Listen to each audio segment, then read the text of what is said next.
A jungle hunter. The shadows deepened as they walked into the depths of the forest. Rosa shuddered, the darkness oppressed her spirits. In contrast, Varan seemed unaffected by the gloom. He strode steadily along the track with his eyes fixed ahead. Crash. Swish. Crash crash. Rosa paused and stretched her senses to the sound. A large predator moved through the trees toward them. It hunts for us, she whispered. Stand behind me, he ordered. He grasped her arm, psi power sizzling from his fingers. I'm your security guard, she protested, pulling out of his grip. The crashes thundered nearer. Branches swayed at the limit of their restricted view through the dense leaves. Varan said, that hunter is larger than you, judging by the loudness of its passage through the forest.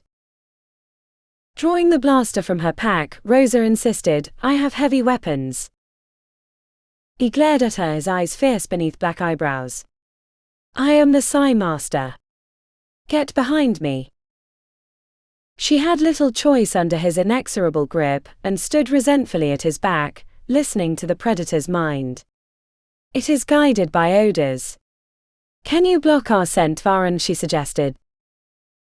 His fingers flicked, the band on his forehead glowed, and a shimmer veiled the tree trunks. Raindrops slithered off the invisible dome he had created. The crashers halted. For a moment the beast was confused. Then swish crack swish it advanced once more. From the direction of the noise, a pale shape moved closer, cut into sections by the black boles of the trees. Rosa cringed and Varan pulled her against his side. The white shapes rippled larger. The predator thudded against the tree trunks, constricting its passage. A huge head with an enormous jagged sucker of a mouth protruded between the trees. The sucker mouth swayed toward them. Clinging to the Psi Master's arm, Rosa gritted her teeth and aimed the blaster at the gaping maws of the monster. Stay close. The monster cannot penetrate my barrier, Varan breathed in her ear. One of his arms was securely round her waist. He raised his free arm, emitting power from his hand to reinforce the protective shield. The long pallid body of the animal reared in a great arch over the glimmering dome. The coils slithered over the barrier, oozing slime like a gigantic slug. Grey sludge dribbled over the dome, outlining the invisible hemisphere. Underneath, the predator's victims stared in awe at the enormous body of the serpent. Rosa shuddered in disgust. If the shield broke, they would be crushed by the gooey coils. She pressed tightly against Varan's lean body. The monstrous head swung from side to side in search of its vanished prey. It sensed nothing under Varan's shield. After an eternity, the pale length of the huge serpent undulated over the transparent dome and moved beyond, smashing into the forest on the other side of the track.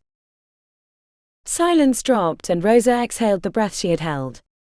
The beast seeks another victim, she whispered. Varan stared into the trees where the crashes faded into the distance. The shimmery dome vanished with a flick of his psi power. He murmured, not a creature to encounter without a warning. Turning towards Rosa, his green eyes flashed on her face. He spoke in his usual sober tone, I grow impatient to reach our destination. Let us move on. These hazards are mere distractions from my purpose. Amused by his calm demeanor, Rosa slipped the blaster into her pocket and stepped along the trail.